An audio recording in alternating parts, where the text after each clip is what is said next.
Hello everyone, welcome back to my channel. If you're new on this channel, this is Deep Talk Podcast, and on this podcast we talk about mental health, depression, and everything in between. This is not a self-help channel, this is not a help channel either. I'm not a trained professional, I just say the things I think about and we just share our thoughts here. And on this channel, we would like to take stories from listeners also, not just my story.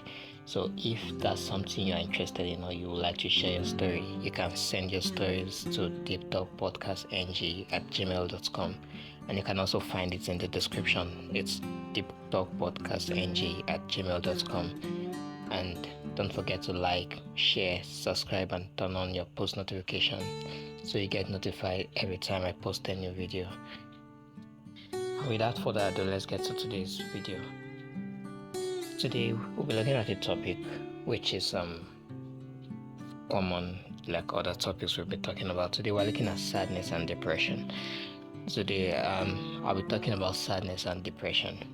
So this is not a standard observation or something that has a backing or educational statistics whatever behind it. This is just something I've been thinking about and what I think it is.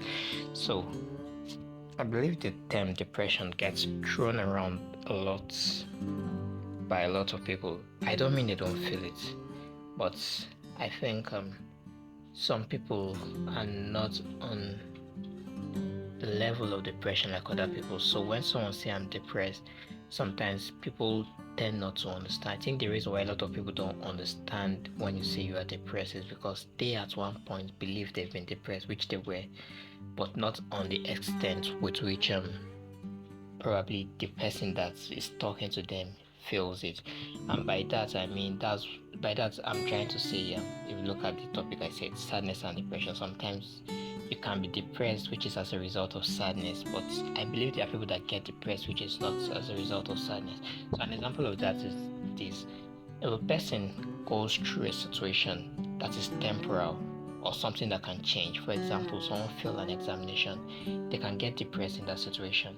Now that's a depression that I believe is caused by sadness, because when you look at this situation around them, they are really depressed, they are sad, they hate everything going on around them, they don't like the way they are. If possible, they can take their own life or something like that. So they are really depressed at that point, but that depression came as a result of sadness. There was a cause attached to it. So it means if that person gets a call or probably checks the result again and discover the mistake was made and they actually passed that exam, their mood changed instantly. They move from that point of depression and sadness and gloom and just being all moody, and they become happy instantly, which means their depression was real, but it was caused by something that can be changed. While I believe there are some people whose depression just hits them and for no reason whatsoever, and they are just in that state for a long time, for a long period of time, and no matter what's happened, it seems they don't get out of that. So in that situation, that's why I believe that some people, they tend to misunderstand when you tell them that you're depressed. They think it's something like what they felt. So that's why I said sadness and depression. So I believe that there's a difference between the two, even though they might be similar. And for the people whose depression doesn't come from a place of sadness, I believe it's like it's like the opposite of each other. For example, someone their depression come from a place of sadness, they get sad, then they get depressed. But for the other set of people, I believe they get depressed first, then they search for things to keep them sad. It's like for some reason everything's probably going fine and they just feel something just break in their mood, and it's as if something snap in their mind and they just get into this mood where they are down. And now it does not make sense for them to feel down, because why am I feeling down? Why am I depressed? Why is everything wrong when nothing is really wrong with me? So in order for them not to feel crazy, they start searching for things to make them sad. I'm talking from my own perspective now. Like I said, this channel will be mostly from my perspective and the things I think about. This is just how I deal with it. It's a scenario whereby once in a while I just feel like something snaps in me, and it looks like I just get into this spiraling hole of depression, and I think about it, there really isn't any reason for me to feel like this. There is no reason for me to be in that state of mind, but I can't control it. And in order for me not to feel like I'm crazy, then I go in search of things to make me feel sad. I go in search of things that can complement what I'm feeling.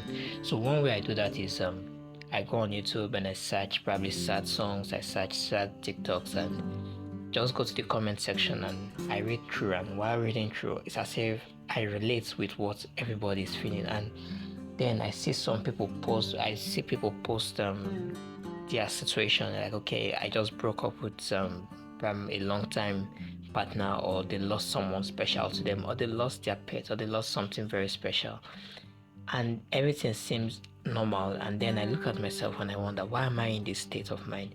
Am I the only one that feel like this, or am I the only crazy one? And thinking about it, I discovered I could not talk about it much because it makes me look like I don't know what I'm talking about, or probably something is really wrong with me. And I believe that that is the reason probably why we also, or I haven't found someone who has that same scenario, because I've watched multiple videos on YouTube. I'll say my usual type of songs are usually sad emotional songs. I go for sad songs most times. I prefer the sad songs. I prefer the songs that make me feel like everything is going wrong with my life. And when you go to the comment sections of those videos, you see people letting out their frustration. Some people, it's as a result of maybe family problem, the way they have been treated by their family, the way their family don't recognize, and just situation after situation. But no one just say, I was just sitting down and something just broke in my mind and I'm just feeling like this, I'm down. It's like a mental disorder. When you say it out loud, people look at you like, yeah, you're on the verge of probably going to a psychiatric hospital or something. And I believe it shouldn't be so, because I would say I'm pretty normal. I look at myself and I believe I'm normal. I believe I'm not losing my mind. I believe everything is going on fine with me. I just think that for some people it's a way of life. It's like a thought process for them where nothing really has to be wrong for them to go into that state of mind. And by nothing has to be wrong, I don't mean that they just get to that point. Sometimes it might be as a result of probably situations that has happened in the past that probably they thought they healed from, but they just got used to, which is what I'll say in my own situation. I've had situations that I thought I healed from, but it just turned out that I got used to it and it became normal. So it was an abnormal situation that became normal. So it means that situation once in a while can trigger out up those kind of emotions.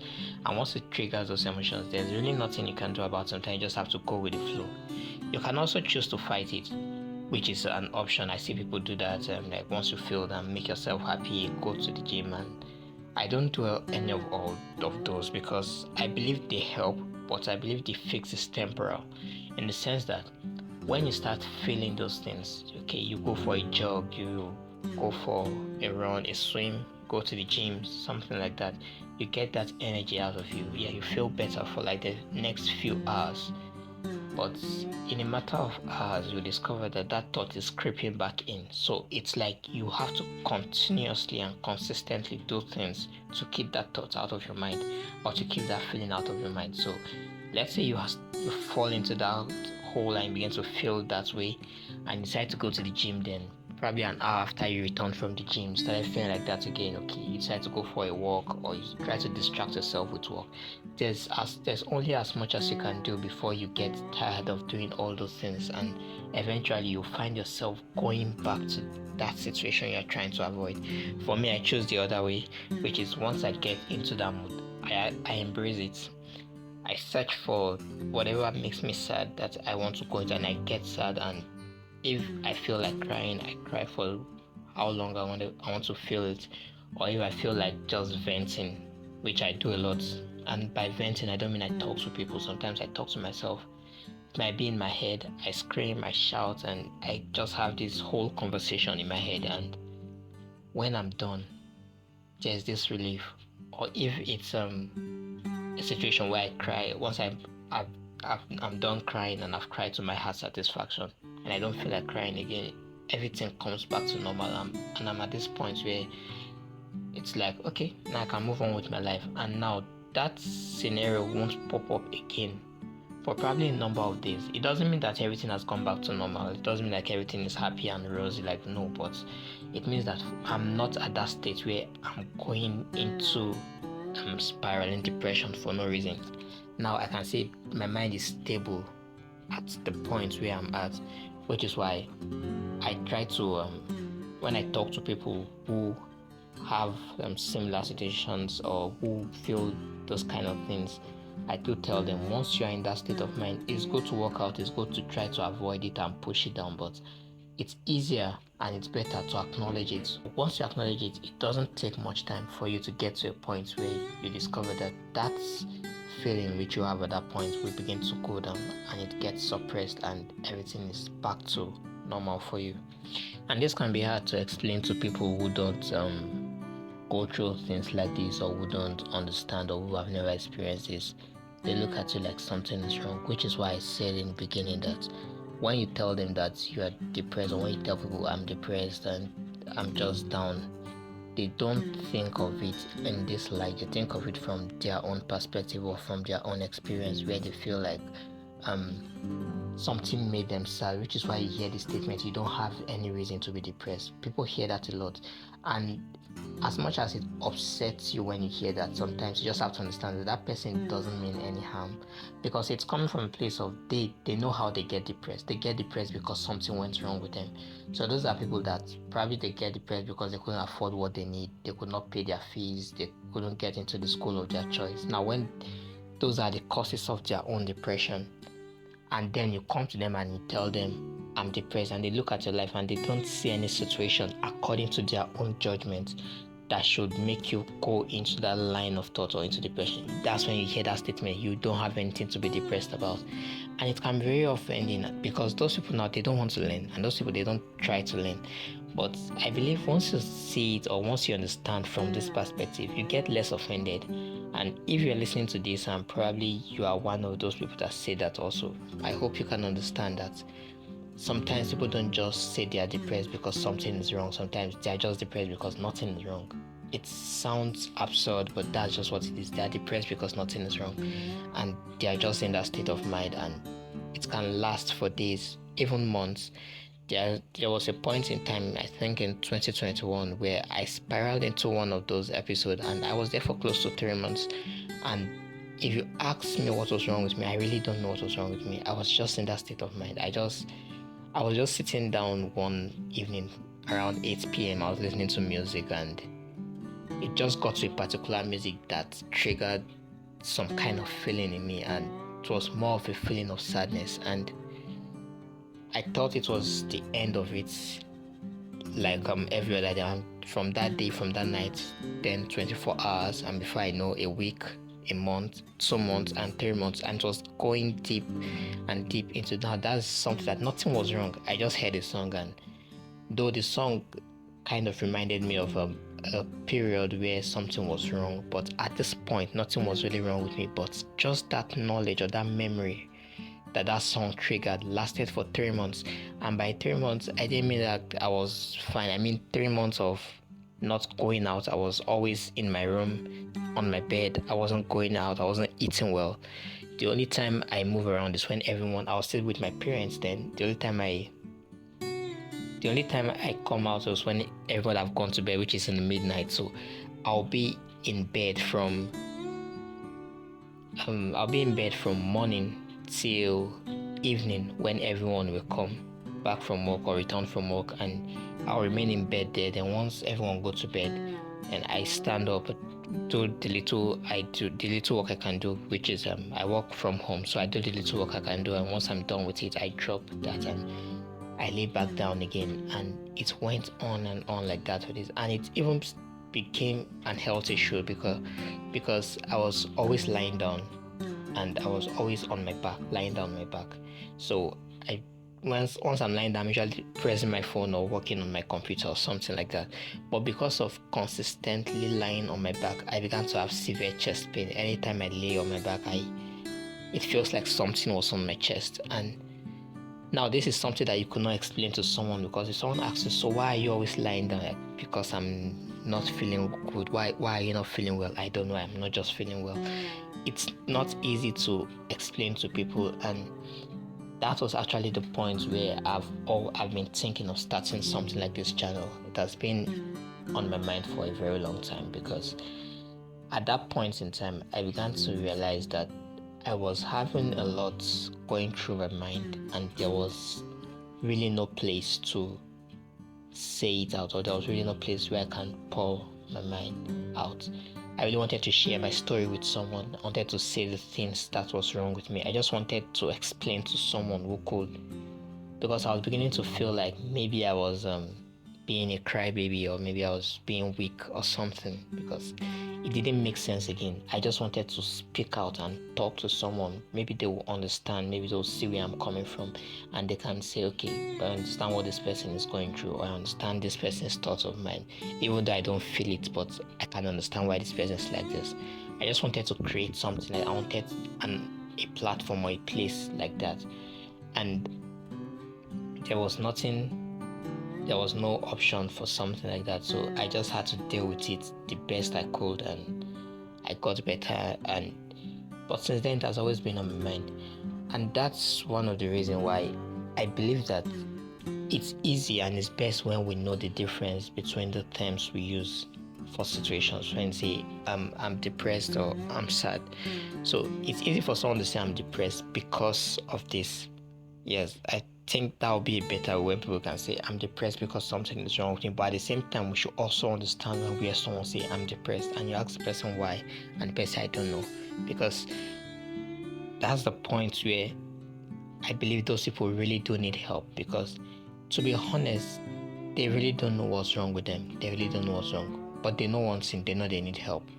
But it's very hard for someone to help someone that is not telling you what you can help them with. I don't know if that makes any sense. So if I say I'm depressed and you ask me what's wrong, and I say I don't know, it's hard for you to help me. But at the same time, I need all the help I can get. But I genuinely don't know what you can even help me with. I genuinely don't know what I'm feeling. I just know I'm not in a good mood. I just know I'm not in the frame of mind that I should be. So I think it's nice when if you find or you come across people that have this situation, or you find yourself in this situation, one thing you can do is just try talking about it, or try making them talk about it. It can get them to feel better. It can make them feel better about themselves. It might not really help, but they might be able to pass across the reason, or probably what they feel is what is causing that situation in their life at that moment. And another thing I've heard that comes with this thought process, when you talk to people who have this thought process, is they ask you, so what next? Because people believe that once you get to a point where you begin to think like this, they believe that there is no way to avoid it. At that point, that person is probably suicidal, or at the point of giving up or something. And so there's this question of, is this not a sign that this person has gotten to the end of what they can endure? And I'll say a lot of people get to that point also, and it's because of that they actually end it all, because it feels like what else is left? There's like, what else? What is the next step? It looks like everything, there's no way forward again. It looks like you've gotten to the worst point where you can't even explain what you're feeling. So why not just let go? And I believe that is totally wrong, because I've been at that point, and like I said in previous episode, yes, I've been suicidal before, and I've gotten to a point where I've gone past it, and I discovered that, contrary to what a lot of people think, I'm sure some people know this, but I believe a lot of people don't know. A lot of people believe that being suicidal is the end point of depression. But I believe, and I know, as judging from my own experience, that being suicidal is not the end point of depression. The end point of depression is actually indifference, which is abnormal as it might sound. It's a point where you don't feel anything again, and you feel everything. By that I mean, you get to a point where nothing moves you anymore. It's like you just live life, and you are not bothered by anything. So it sounds like a good state of mind, but it really isn't. It's like a state of mind where you begin to look at things in a perspective that can be hurtful Hurtful in the sense that to the people around you. An example is, I'll use myself as an example. An example is, if you find yourself in this state of mind, you begin to see that things that will normally arouse sympathy or cause you to feel sympathetic towards people in particular situations, you discover that they don't make you feel that again, or you don't feel those sensations again. So it's not like you're not sympathetic, but when it gets to specific topic or specific situations, you just have this mindset where it looks like you are indifferent to that situation, not because you're happy about that situation, not because you wish that situation happened, but at this point now you have this mind of, it has happened, there's nothing I can do about it. And because of that, people around you might not understand why you have that mindset, and it becomes hurtful to them. And now it can lead to a situation where the people around you have an issue with you, which is also not good for your mental health, because it's not as if at that point the person is totally healed also. It's not even a matter of being totally healed. The person is not healed at all. The person is still the way they were before. They just developed a kind of immunity to, will I say, sympathetic situations, if that's the right word for it. So it means the people around you that don't understand, they'll have issues with you. Having issues with you means you will have something else to think about now, something to wonder, why does it look like everything around me always lead to people not understanding and wanting to hate me? And it can lead to another spiral and another episode of you going down a rabbit hole of depression and trying to find yourself. So it's not a really good place to be, but that is the end point of depression in my own opinion. And it might look better than saying someone committed suicide, but it's not as nice as it sounds, because it's a state of mind where nothing moves you. You are not excited about anything. Nothing makes you happy. Nothing makes you sad. It's like, if it happens, it happens. If it doesn't happen, then it's fine. So this energy and this joy and this drive to go after things is really not there again at that state of mind. At that point in your mind, you are just at that point where you just feel like whatever happens. I'll say it's the point where people say it is what it is. You hear people say that a lot.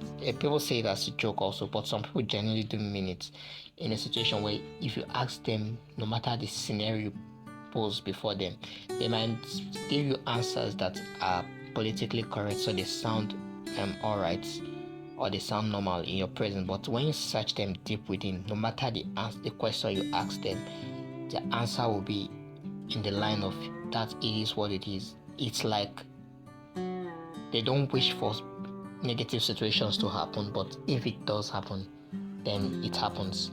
They are not happy about it, but they are not surprised either. They are not sad, they are not happy. It's just like an emotionless state.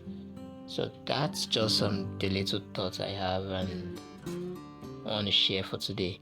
I really appreciate you sitting and listening to me. It really do mean a lot to me, as you guys have given me an opportunity to probably also vent and share the thoughts that go through my mind. I begin to feel a lot lighter, and these past few days, being able to speak out and say some of these things, even though I believe they don't make sense. While recording this, sometimes I still go over if I should drop these videos, if I should drop them, because I believe they don't make sense. But I do feel better after I release them, so I'll probably continue doing this, and I really appreciate you guys staying and listening to me. And don't forget to like, don't forget to comment, drop a comment, share, subscribe, turn on your post notification, and also if you like to share your stories, which I'll really love to read, because I would like to believe I'm not alone, or probably to make me feel better to know I'm not alone in this journey. And I'd like to hear from you guys also. If you'd like to share your story, you can send it to deeptalkpodcastng at gmail.com. It will also be linked in the description. And also, like I mentioned in the last episode, if you are comfortable sharing your stories through voice, we can record a voice call, we can get on a Discord call, whatever it is that works fine for you. And we'll have something similar to this episode the voiceovers and probably a still image or something, just sharing your story. If that's something you are comfortable with, you can also reach out to me. The same email, deeptalkpodcastng@gmail.com. And like I said, and I've always emphasized, everything on this channel is going to be anonymous. So if you share your story, your email, your username, whatever, it's not going to be revealed. No one knows who you are. And also, if you are sharing your stories, if you want to share a story, you can also change names if you don't want people to recognize you, or you don't want people to recognize it's your account or something. You can change names, change details so it doesn't look so similar, and just anything. And once you send them in, we'll have the first stories up. I've not gotten any yet, which is why we don't have any stories up yet. But as soon as we get them, we'll send them in, and we'll begin to have stories on this channel. And I'm looking forward to it. And once again, thank you for listening to me, and see you again next time. Take care and goodbye.